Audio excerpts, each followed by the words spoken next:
that only a market town in mid-May could muster. The town hall, draped in bunting that was just a little faded, stood as the unlikely epicentre of horticultural ambition and social manoeuvring. Geraniums glowered beside marigolds, while Mrs. Phipps, chairwoman of the Horticultural Society, wielded her clipboard with all the quiet authority of a magistrate. Inspector Purbright, who had often been a reluctant attendee of such events, found himself standing just outside the refreshment tent, a cup of tepid tea warming his hands. He was watching the procession of local dignitaries, a cast of characters whose lives revolved around committees, bridge clubs, and the occasional scandalous whisper. The dahlias looked particularly robust this year, he mused, though not entirely sincerely, as his eyes drifted toward the crowd. It was then that a commotion rippled through the rear of the hall, a shriek, sharp and quite out of place among the scent of petunias and the hum of polite conversation, pierced the air. Heads turned, conversations faltered. Mrs. Phipps dropped her clipboard with a soft thud. There, in the corner of the chapel annex, an architectural relic that had long since outlived its original purpose, stood Miss Edith Blakely, the town's most respectable spinster and secretary to the parish council. Except Miss Blakely was no longer clothed in her usual prim tweed skirt and sensible blouse. Instead, she was, quite astonishingly, dancing barefoot and naked amidst the faded pews, her movements slow and deliberate, like a character caught between a trance and a protest. For a moment, the crowd was too stunned to move, before murmurs began to swell. Mrs. Phipps, clutching her pearls, gasped in horrified fascination. Mr. Jenkins, the local postmaster, muttered something about the decline of morals while furtively glancing at his watch. Purbright, ever the embodiment of measured calm, simply raised an eyebrow and took a slow sip of his tea. Well, he thought to himself, this is certainly not the sort of disruption one expects at a flower show. As the town's ladies fanned themselves and the gentlemen shuffled awkwardly, Miss Blakely's dance came to a sudden halt. She straightened, reached for her discarded garments, and fixed the crowd with a gaze both fierce and strangely serene. "Ladies and gentlemen," she said crisply, "I merely wish to remind you all that beneath the garden's surface there are roots twisting in darkness." The crowd blinked. Mrs. Phipps cleared her throat loudly. "Miss Blakely, this is utterly unseemly. We shall have none of this nonsense." "Is she mad?" whispered Mrs. Dunning from the back. "Or merely theatrical," suggested Mr. Cartwright, who had been hoping for an uneventful day and a quiet cup of tea. Purbright, feeling the weight of the moment, stepped forward. "Miss Blakely, perhaps you might explain yourself in a more conventional manner?" His tone was gentle but firm, the kind that suggested he expected compliance but was prepared for resistance. The lady glanced at him, a flicker of something unreadable passing through her eyes. "Very well," she said, gathering her dress and wrapping it about herself. "I shall, Inspector, but be warned, the roots I speak of run deeper than any flower bed can hide." The murmurs resumed, softer now, tinged with curiosity, and the unmistakable thrill that accompanies the unexpected in a town that prides itself on the ordinary. Purbright's mind began its careful turning, noting who lingered near the chapel, who whispered behind cupped hands, and who watched Miss Blakely with something other than mere surprise. This was no accident, no simple lapse of reason. Somewhere beneath the genteel surface of Flaxborough, a story was unfolding, and Purbright, with his quiet patience and unassuming gaze, was just beginning to take note. The stir created by Miss Blakely's unconventional performance did not dissipate quickly. Instead, it unfolded like a particularly slow and delicate waltz, the kind only a town like Flaxborough could perfect. By mid-afternoon, the flower show had resumed, but not without a palpable undercurrent of whispered speculation and furtive glances toward the chapel annex. In Mrs. Phipps's opinion, the entire affair was a dreadful scandal and a sore blot on the society's reputation. She confided as much to anyone who would listen, though mostly to her fellow committee members, who nodded solemnly while discreetly adjusting their hats.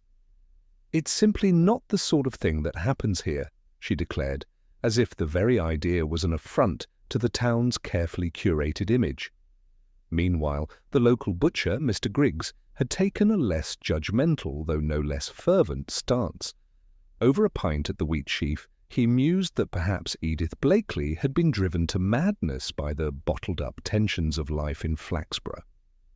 After all, he argued, when you've been secretary to the parish council for 30 years, you're bound to see a fair share of petty squabbles and buried grudges. His audience, half a dozen regulars nursing their ails, murmured in agreement, though some exchanged glances that suggested they knew more than they were willing to say. At the town's railway buffet, where the day's news travelled faster than the trains, the incident had taken on a life of its own. Mrs. Tidmarsh, a well-known source of information and subtle embellishment, had already managed to link Miss Blakeley's performance to the mayor's recent disagreement with the vicar over the use of church funds. "It's all connected, mark my words," she said, spooning sugar into her tea with a conspiratorial air. The vicar himself, an unassuming man with a taste for strong sermons and mild scandal, denied any involvement, though his red-rimmed eyes suggested he was less than pleased to be drawn into the conversation.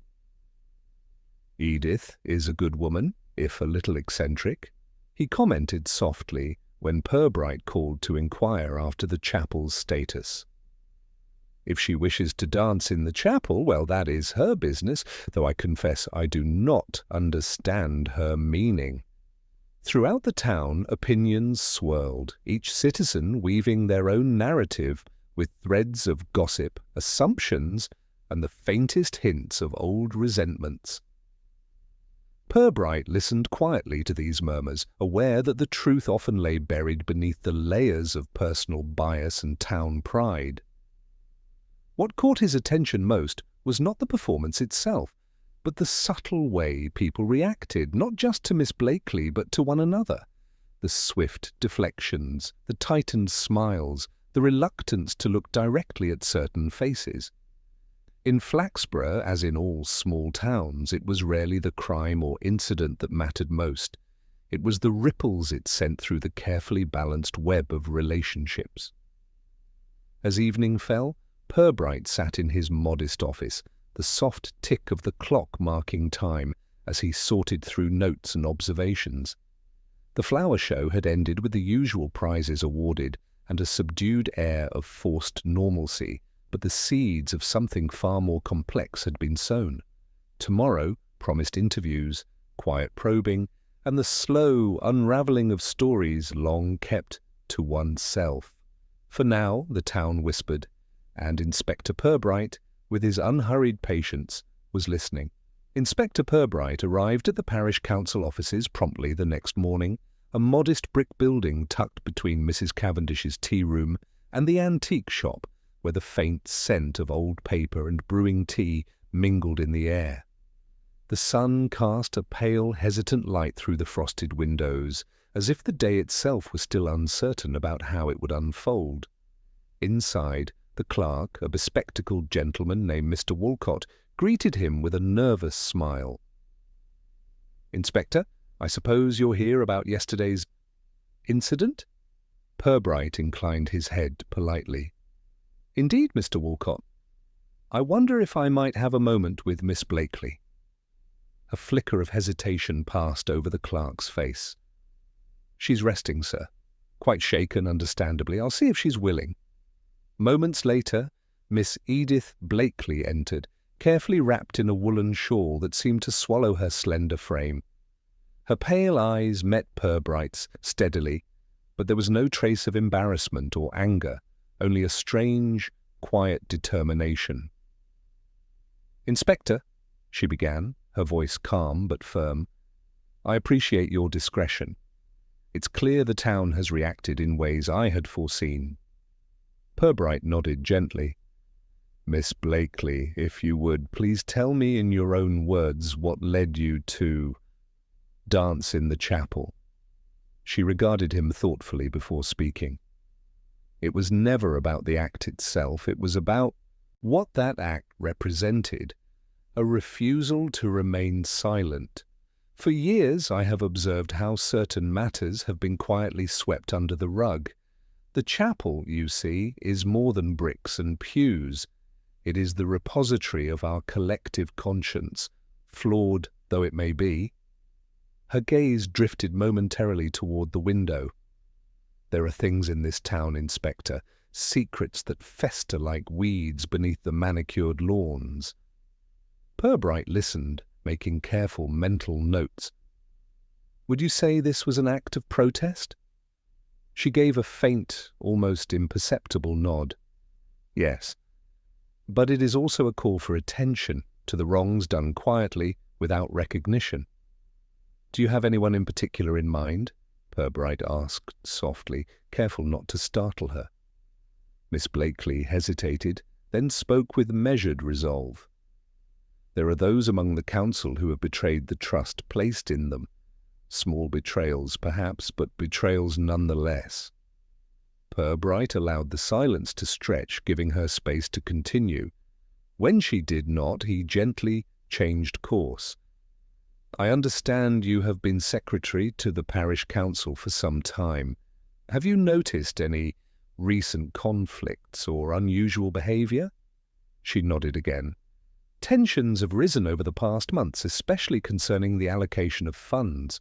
Some wish to divert money away from church upkeep to more practical uses. Any names you could share?" Miss Blakely's eyes flickered briefly. "Mr. Harrington, the mayor, has been particularly adamant. And then there is Reverend Sinclair, though I hesitate to speak ill of the vicar." Purbright made a note of these names, though he knew well that whispered allegations were only the beginning of any investigation. After their conversation, he spent the rest of the morning quietly observing the parish council's operations. The office was a hive of polite busyness, clerks shuffling papers and exchanging subdued greetings. Among them was Mr. Barnaby Collins, a solicitor and long-time council member, whose thin lips twitched as if suppressing a smile whenever Miss Blakely's name was mentioned. Purbright made a point of speaking with Mr. Collins over tea. The solicitor was charming in a reserved way, his manner polite but measured. "Miss Blakely has a flair for the dramatic," he said, with a dry smile. "But one must admit her dedication to the council's affairs is unparalleled. Still, I wonder if the pressures of recent disagreements have affected her judgment." "Disagreements, you say?" Purbright prompted. "Small matters," Collins replied lightly. "Allocation of funds, priorities for community projects, nothing out of the ordinary, really, though the mayor has been rather forceful in his views lately." Purbright's eyes narrowed subtly. "Forceful enough to cause a public disturbance?" The solicitor's smile did not waver. "I think that would be a stretch, Inspector." Later that afternoon, Purbright visited the mayor's office, a stately room lined with dark wood panelling and portraits of long-forgotten dignitaries. Mayor Harrington, a man in his late 50s, with a meticulously groomed moustache and a fondness for waistcoats, greeted him with a firm handshake. "Inspector Purbright, I'm afraid the town has been quite unsettled by yesterday's events," Harrington began, his tone carefully measured. Purbright inclined his head. "It is unusual, to say the least. I understand you and the parish council have been at odds recently?" Harrington sighed, settling into his leather chair.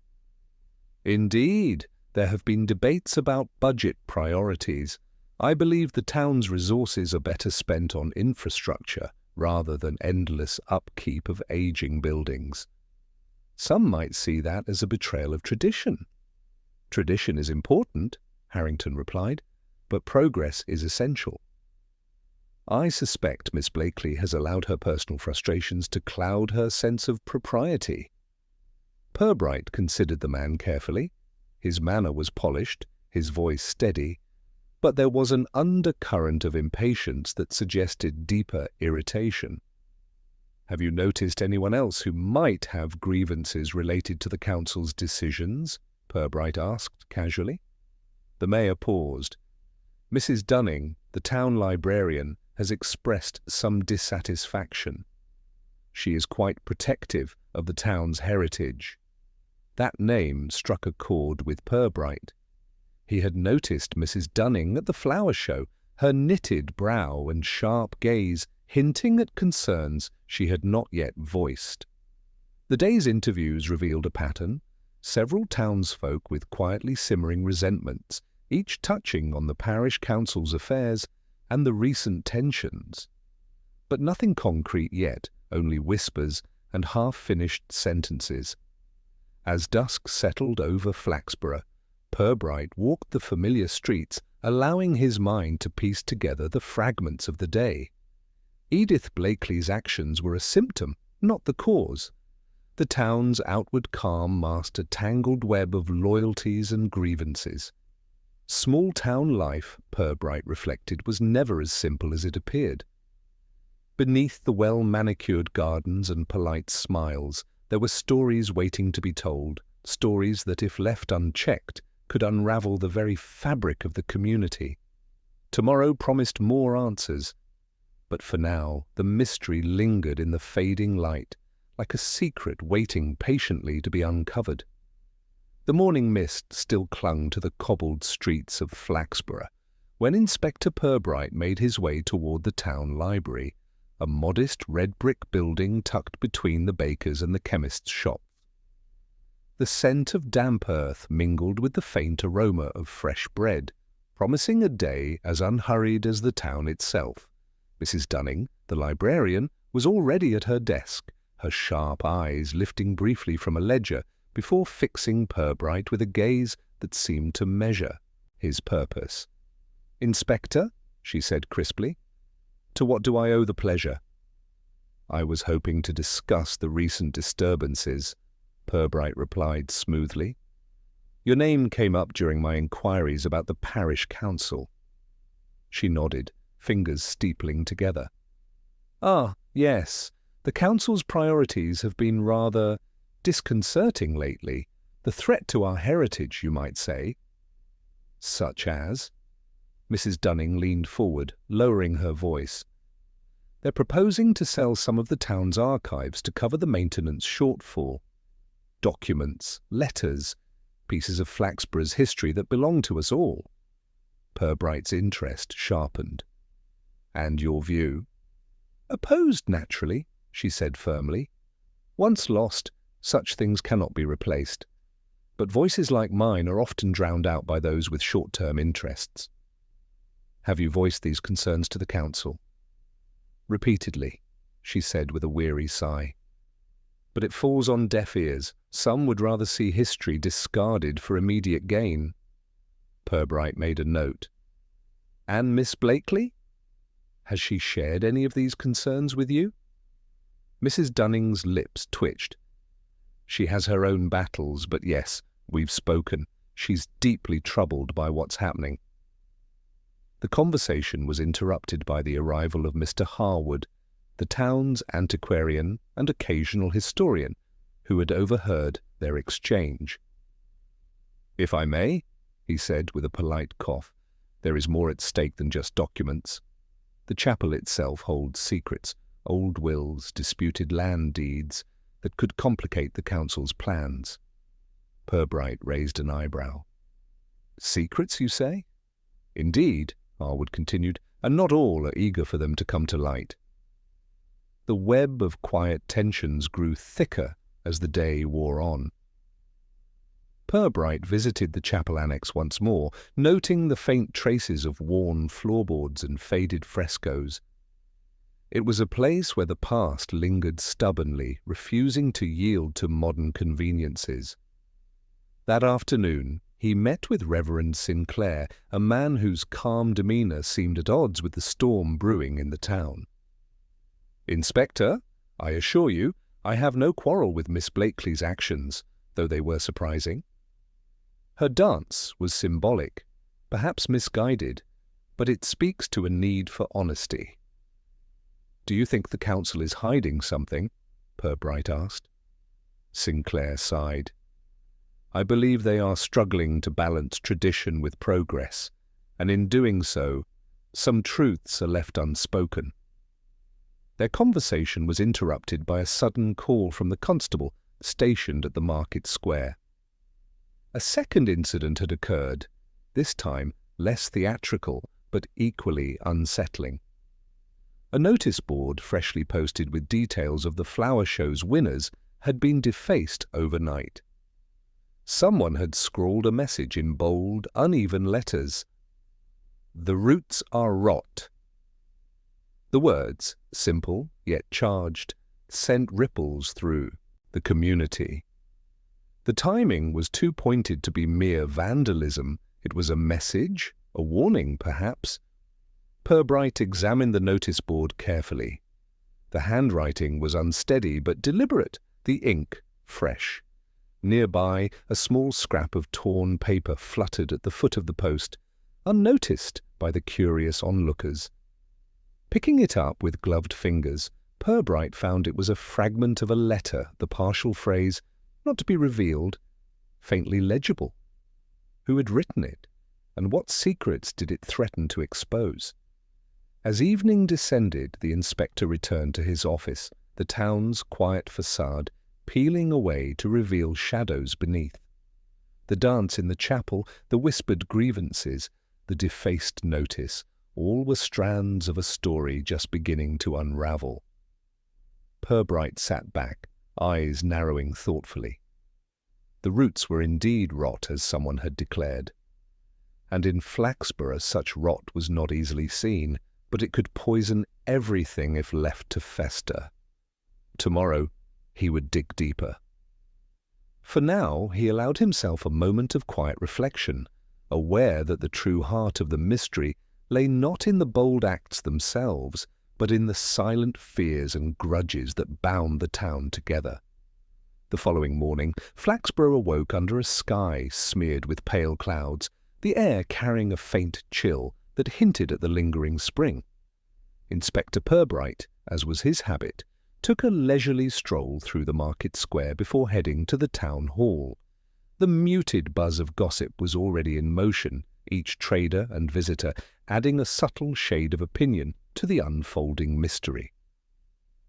At the flower show's prize ceremony, Mrs. Phipps attempted a veneer of composure, though her hands trembled slightly as she arranged the certificates.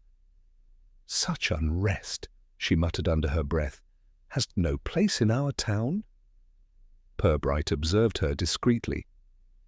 The lady's reputation for exacting standards in both flowers and manners was well known, yet beneath her stiff exterior he detected an undercurrent of fear that the town's carefully polished image might crack.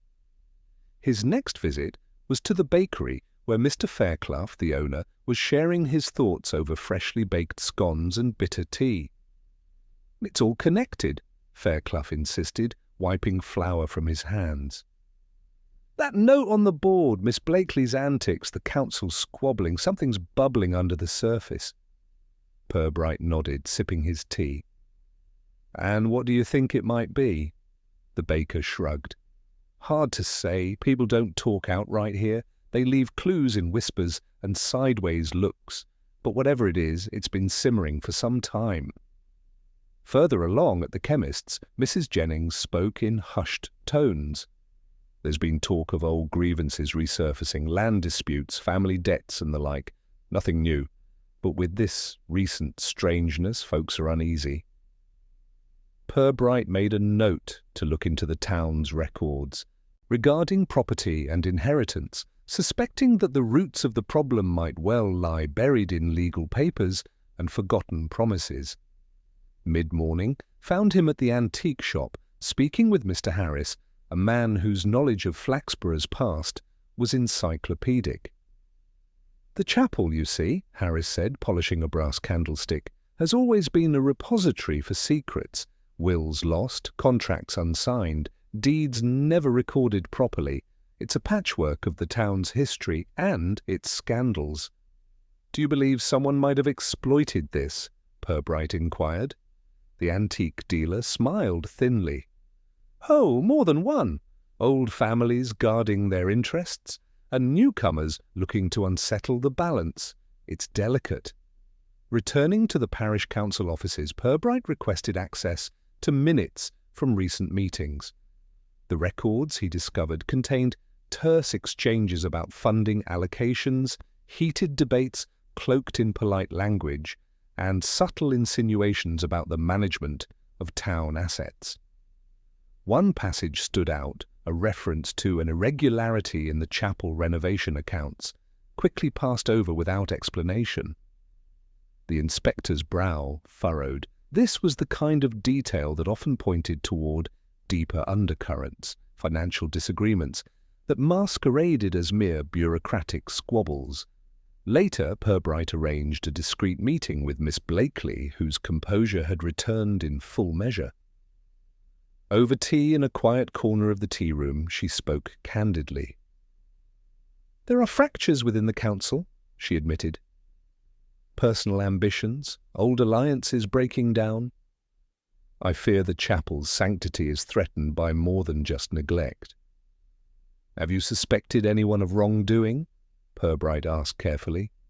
She hesitated, then said, "Not one person alone. It's a coalition of interests, some overt, some hidden, but the recent incidents, they are attempts to bring these fractures to light." The day's inquiries culminated in a visit to Mrs. Dunning once more.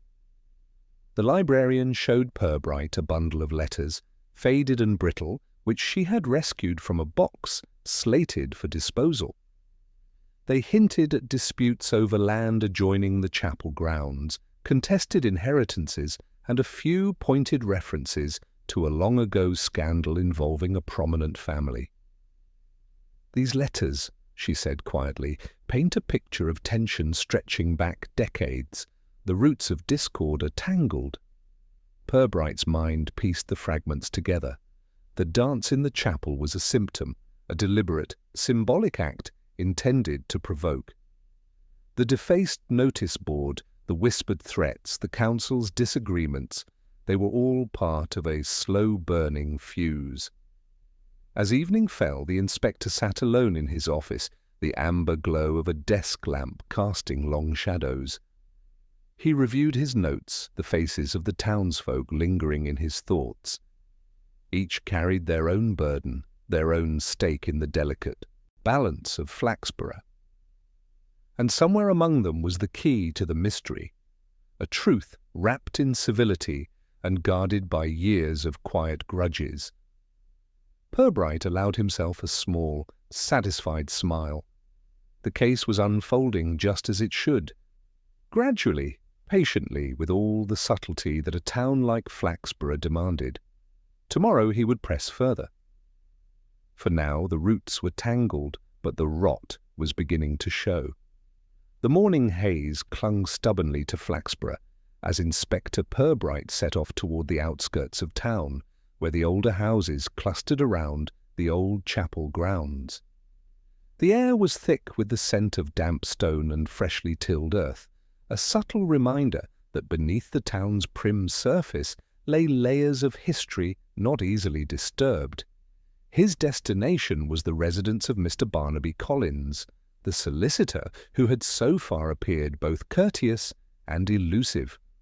Collins's home was an imposing Victorian villa, its ivy-clad walls a testament to a time when Flaxborough's prosperity had been unquestioned. Purbright was greeted at the door by a neatly pressed butler who ushered him into a sitting-room lined with dark mahogany shelves, heavy curtains, and the faint aroma of pipe tobacco. Collins was already waiting, seated behind a polished desk, his expression carefully neutral. "Inspector," Collins said with a courteous nod. "To what do I owe the pleasure this fine morning?"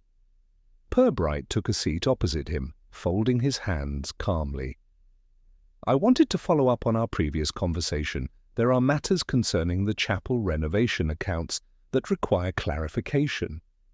The solicitor's lips twitched in a faint smile. "Ah, yes, the accounts. A rather tedious subject, but necessary, I suppose." "I understand there have been discrepancies," Purbright pressed. Collins's eyes flickered briefly, betraying a hint of unease. "Some minor irregularities, nothing criminal, merely errors in bookkeeping, I assure you, nothing that would warrant concern." Yet the parish council seemed reluctant to investigate thoroughly.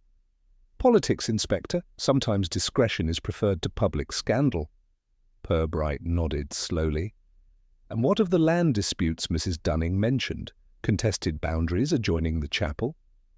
Collins sighed. "Old families, old claims. Difficult to resolve when emotion mingles with law." "Any particular family involved?" He hesitated. "The Harringtons, naturally. They have been the town's leading family for generations." Purbright's thoughts returned to the mayor, Mr. Harrington, whose recent insistence on diverting funds had stirred tensions. After leaving Collins's home, Purbright's next visit was to the Harrington estate itself, a stately manor set behind tall wrought-iron gates. The mayor received him with polished hospitality, though his eyes betrayed impatience beneath his calm exterior. "Inspector, I trust you understand that my interest lies in Flaxborough's future," Harrington stated firmly. "Preserving history is admirable, but we must also ensure progress."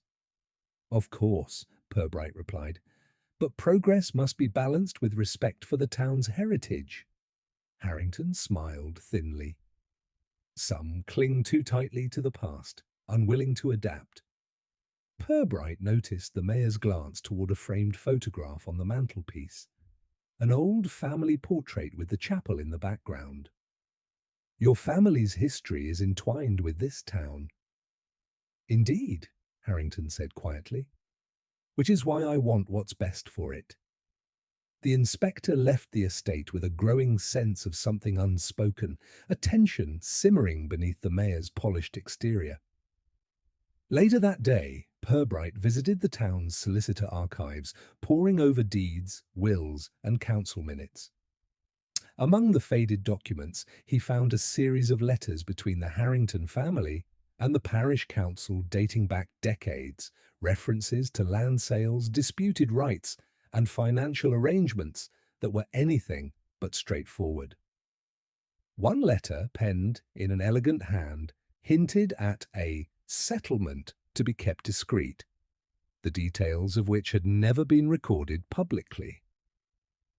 As the afternoon waned, Purbright returned to the chapel annex, where the worn pews and faded frescoes seemed to hold their own silent counsel.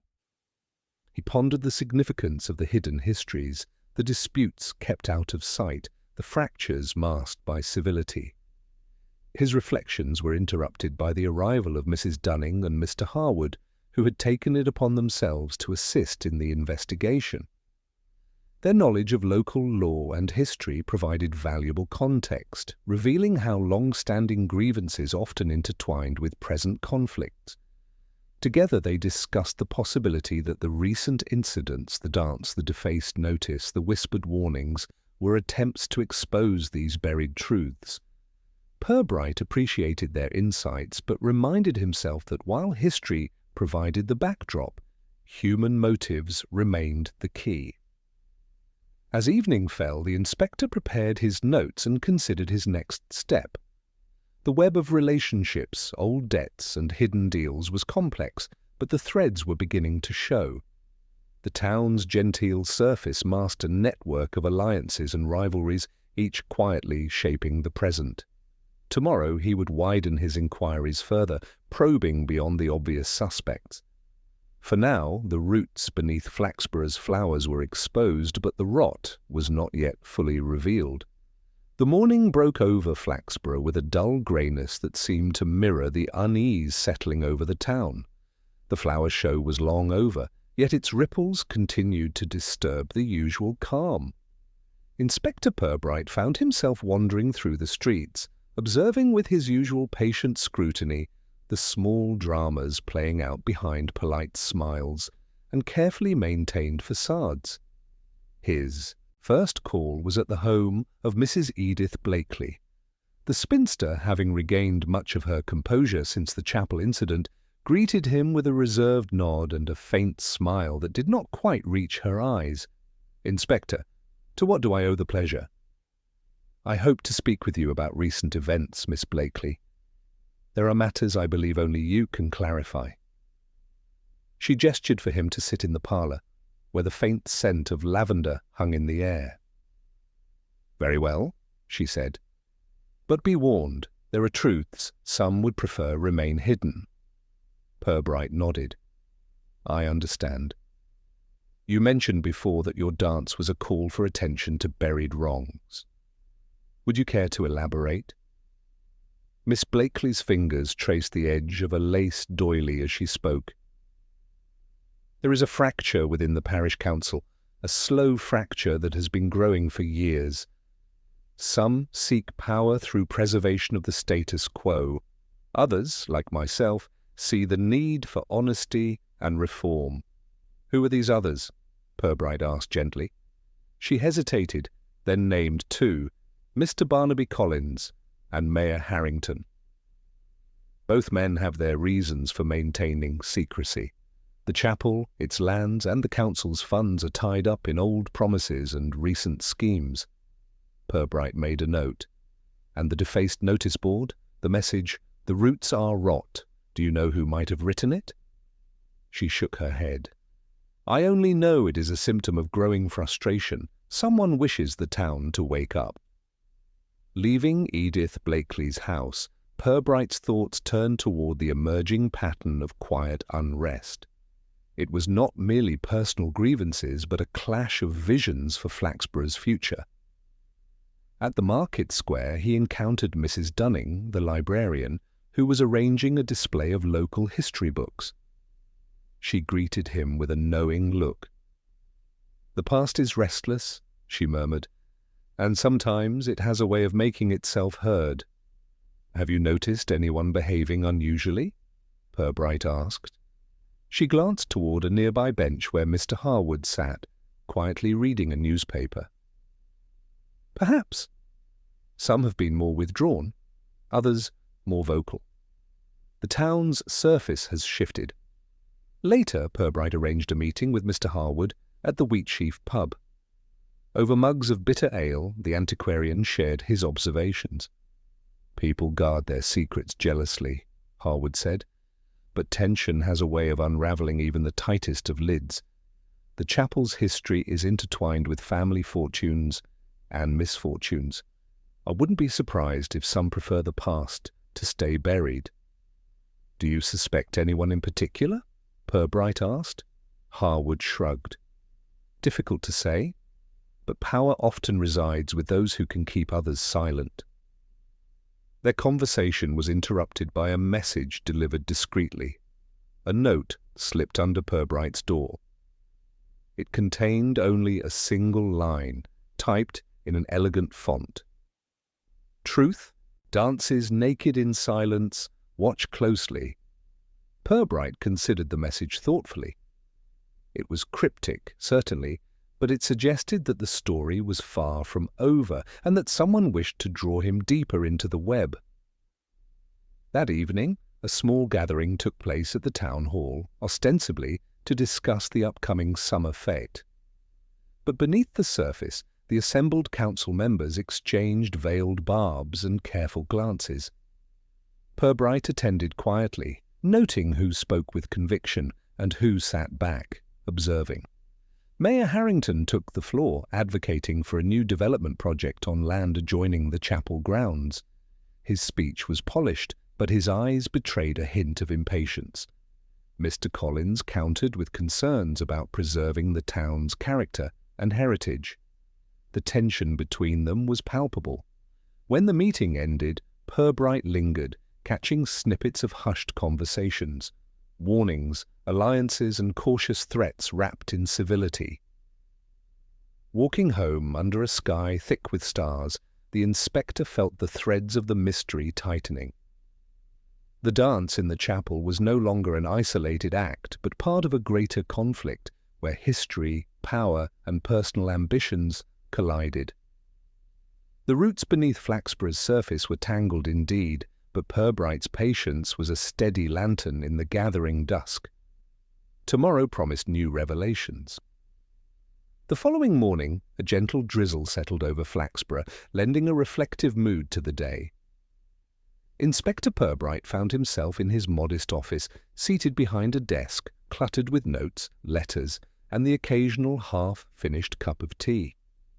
The quiet hum of the town filtered through the open window, a reminder that beneath its tranquil exterior, Flaxborough was anything but settled. He reviewed the conversations from the past days, tracing the subtle lines connecting each player in the unfolding drama. The mayor's insistence on progress, the solicitor's cautious evasions, Miss Blakely's cryptic warnings, and the librarian's grim collection of historical grievances all painted a picture of a town at a crossroads. Purbright leaned back, considering human nature, the delicate balance between public decorum and private resentments, the veiled motives that often lay beneath courteous smiles. The phone rang, piercing the quiet. It was Constable Milligan reporting a new development at the chapel annex. "Inspector, you'll want to see this." A letter was found tucked behind one of the pews. Purbright gathered his coat and umbrella, stepping into the damp air. The chapel annex, with its worn floorboards and faded frescoes, held an atmosphere of quiet reverence, now tinged with tension. Mrs. Dunning and Mr. Harwood were already present, examining the letter with careful eyes. The note was brief, typed on thin paper, and bore no signature. "The past cannot stay buried forever. Truth will rise, naked and unashamed." Purbright's gaze lingered on the words. The language echoed the symbolism of Miss Blakely's dance and the earlier defacement of the notice board. "Someone wants the town to wake up," he murmured. Mrs. Dunning nodded solemnly. "And perhaps to confess." The inspector turned his attention to the gathered crowd. A few curious townsfolk stood outside, exchanging hushed remarks. Among them was Mrs. Phipps, whose expression was a mixture of disapproval and unease. "Such theatrics are beneath us," she declared. "Flaxborough is no place for displays of madness." Purbright caught her eye and offered a polite nod. "Madness or message, Mrs. Phipps?" She faltered, but held her ground. "Order, Inspector. We must preserve order." Inside, Purbright walked slowly between the pews, noting the wear patterns, the chipped edges, the places where hands had lingered in prayer or frustration. "This chapel is a repository not only of faith, but of secrets," he said quietly. "And secrets have a habit of surfacing." Mr. Harwood, adjusting his spectacles, added, "History's not static, Inspector. It moves with the people who remember, who tell stories, who keep silent." The inspector considered the recent acts, Miss Blakely's dance, the defaced notice board, the anonymous letters. They were not random. They were coordinated, purposeful. But to what end? His thoughts were interrupted by a sharp rap at the door. Constable Milligan entered, holding a small package. "This was found outside the mayor's office," he said. Purbright opened it carefully. Inside was an old photograph, yellowed and creased. It showed a group of young men and women standing before the chapel, their faces alight with youthful hope. On the back, a scrawled note read, "Remember what was lost." The inspector's eyes narrowed. This was more than a mystery. It was a call to reckon with the past.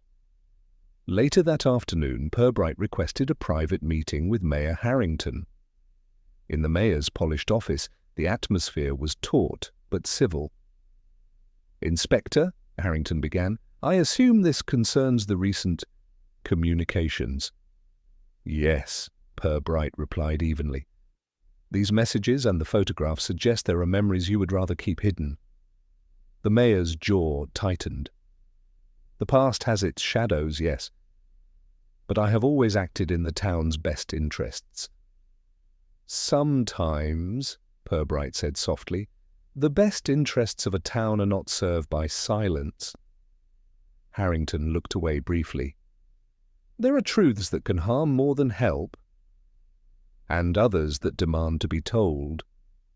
The conversation ended with a fragile understanding, neither side yielding fully, but both aware that the town's future depended on confronting what lay beneath the surface.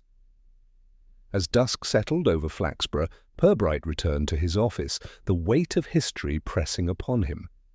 The roots of the mystery were entangled with the town's identity, its pride, and its fears, but beneath it all, a single truth glimmered, waiting patiently to be revealed. The morning sun filtered weakly through the gauzy curtains of Inspector Purbright's office as he prepared for a day that promised subtle shifts rather than sudden revelations. The town of Flaxborough carried on in its quiet, orderly fashion, but beneath the surface, the delicate balance of civility trembled. Purbright's thoughts dwelled on the previous evening's conversation with Mayor Harrington, the unspoken truths and the fragile dance of power and secrecy. The photograph, the letters, the defaced notice board, each a carefully placed piece in a puzzle that had yet to be assembled fully. His first appointment was with Mr. Barnaby Collins. The solicitor received him in his study, a room lined with legal tomes and polished artifacts, its heavy curtains drawn against the morning light. "Inspector," Collins greeted with a measured smile. "I trust you are finding Flaxborough accommodating?" "As much as any town with its secrets," Purbright replied gently. Collins's eyes flickered briefly, but his voice remained calm. "I understand you have questions about the chapel renovations and related finances." "Yes," Purbright said, folding his hands. "I'm interested in the nature of the so-called irregularities." Collins sighed, his fingers steepling thoughtfully. "Errors, mostly clerical. Transfers misrecorded, invoices duplicated, nothing malicious, I assure you." Yet the council seemed reluctant to investigate thoroughly. "Politics, Inspector. Sometimes it's best to maintain harmony." Purbright regarded him steadily. "And the land disputes involving the Harrington estate?" "A long-standing matter, Inspector, bound by history and sentiment more than law." "Have you noticed any tensions among council members?" Collins considered. "Differences in opinion, naturally. The mayor and some members have contrasting visions for Flaxborough's future." The conversation left Purbright with more questions than answers, but also a growing sense of the delicate political tapestry he was unravelling. Later, at the Wheatsheaf pub, Purbright met with a selection of townsfolk, shopkeepers, retired teachers, and local artisans, those whose everyday observations often proved more revealing than official statements. Mr. Griggs, the butcher, spoke with a dry wit. In Flaxborough, the quietest voice often carries the sharpest knife. Mrs. Tidmarsh, ever the purveyor of subtle gossip, added, "And some knives are meant to cut through reputations, not flesh." Their remarks reinforced Purbright's conviction that beneath the town's genteel exterior simmered grudges, ambitions, and fears. That afternoon, a chance encounter in the market square brought Purbright face to face with Mrs. Phipps, the flower show committee chairwoman. Her expression was stern, brows knitted. "Inspector," she began, "I fear these recent events are unravelling the fabric of our community." "Are you concerned about Miss Blakely's actions or the underlying causes?" Purbright inquired. Mrs. Phipps hesitated. "Both. It is unsettling when private disputes become public spectacle. Do you think the council is hiding something?" She glanced around, lowering her voice.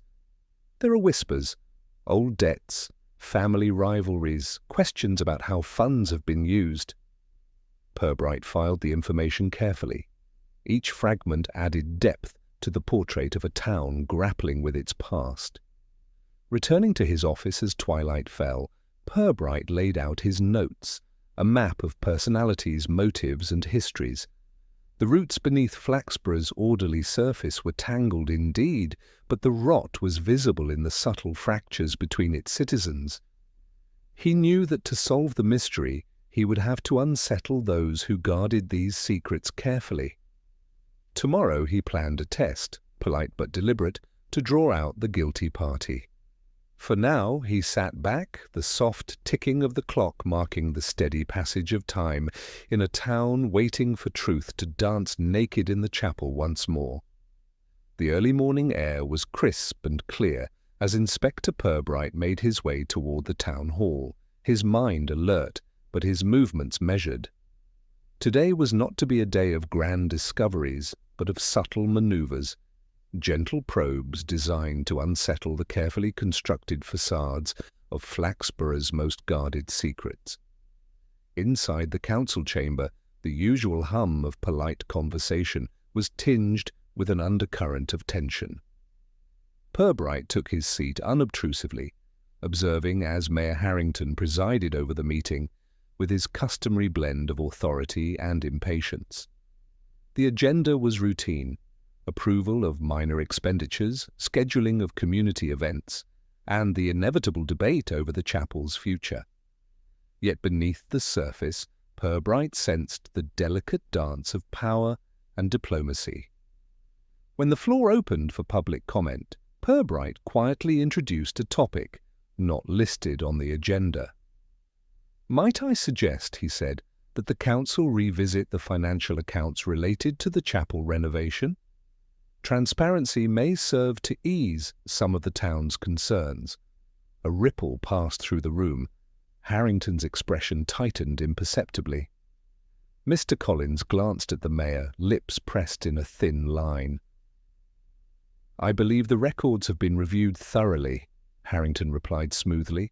"The council must focus on progress, not endless scrutiny." "Progress is best served by trust," Purbright countered gently. "And trust requires openness." The mayor's gaze flickered toward a cluster of council members, some nodding hesitantly, others avoiding eye contact. As the meeting adjourned, Purbright lingered, allowing the tension to settle before approaching Mr. Collins. "Might we have a word in private?" In the quiet corridor, away from prying ears, Purbright posed a question with deliberate politeness. "Mr. Collins, there have been murmurs regarding certain land transactions linked to the chapel grounds. Would you care to clarify?" Collins's polite veneer cracked for a brief moment. "Inspector, you tread on delicate ground. These matters involve families with long histories in Flaxborough. Disclosures could cause harm." "Sometimes," Purbright said softly, "harm is already done when truths remain hidden."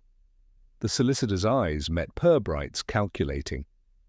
"Are you suggesting someone on the council has acted improperly?" "Not yet," Purbright replied. "But the evidence points to undisclosed motives." Collins sighed, composing himself. "I assure you, I act with the town's best interests at heart." "Best interests can be a matter of perspective," Purbright said quietly. Leaving Collins, Purbright sought out Miss Blakely, who was arranging flowers in the town hall foyer. Her calm demeanour masked a sharp intelligence. "Miss Blakely," Purbright began, "your recent actions have certainly stirred the waters. Do you believe your message has been received?" She smiled faintly. "I believe it has. Sometimes the ripples must grow into waves before change can come." "Do you fear repercussions?" "Fear is a luxury I cannot afford. The truth demands courage." Their conversation was interrupted by the arrival of Constable Milligan, who brought news of another incident, a discreet but pointed act of sabotage at the chapel's annex, where scaffolding had been loosened overnight. Purbright's eyes narrowed. Someone wishes to escalate the matter.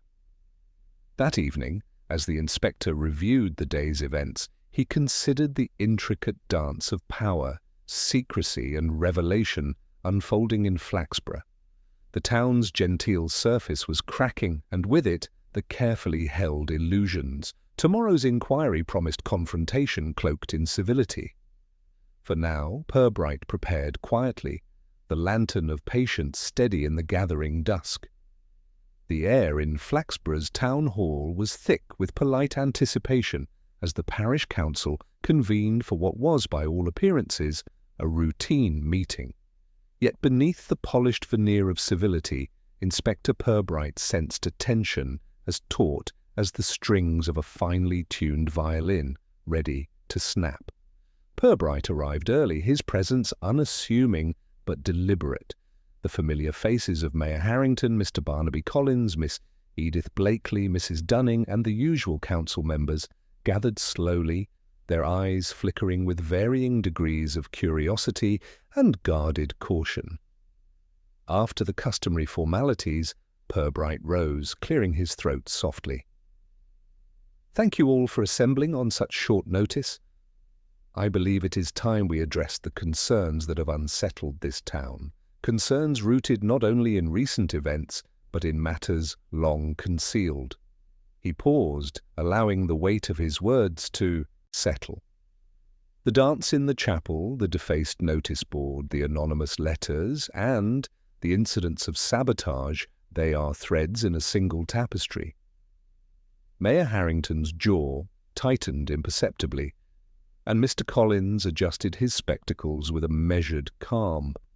Purbright continued, "The chapel, a symbol of Flaxborough's heritage, has been at the heart of disputes over land, finances, and influence. Documents recently uncovered reveal that funds allocated for renovation were diverted to cover debts incurred by private interests, debts tied directly to a group within this very council." He let the silence deepen, eyes slowly sweeping the room. Mr. Collins, the solicitor, was entrusted with managing these accounts. While errors were acknowledged, the evidence suggests a deliberate concealment to protect certain parties. Collins's face remained composed, but his fingers twitched faintly. "And Mayor Harrington," Purbright said gently, "your family's long-standing position in Flaxborough afforded you a personal stake in these transactions. The proposed development on chapel land would have served to recoup those debts." A flicker of colour betrayed Harrington's calm exterior. Miss Blakely spoke quietly. "I knew the dance would ruffle feathers, but I hoped it would lead to truth." Purbright nodded. "Your symbolic act was indeed the spark. The defaced notice board and the letters were warnings, calls for transparency from those tired of silence." He turned to the assembled council. "The sabotage attempts reveal desperation to maintain the status quo, but the truth cannot be buried indefinitely." Mayor Harrington rose, his voice steady but edged with defeat. "Inspector, yes, there were mistakes made, errors of judgment perhaps, but my intentions were to protect Flaxborough's future." "Intentions matter less than outcomes," Purbright replied evenly. "Your future is intertwined with the town's, and both depend on honesty." The room held its breath as Harrington sat down, the fight drained from him. Purbright concluded, "Flaxborough's roots were indeed rot, but exposure is the first step toward healing. The town's strength lies not in concealment, but in courage." As the meeting adjourned, the weight on the town's shoulders seemed lighter, though the path ahead promised effort and renewal. Outside, the evening air was crisp and clear. Purbright walked alone through the quiet streets, the chapel's silhouette framed against the fading light. In Flaxborough, the truth had danced naked in the chapel and at last was seen,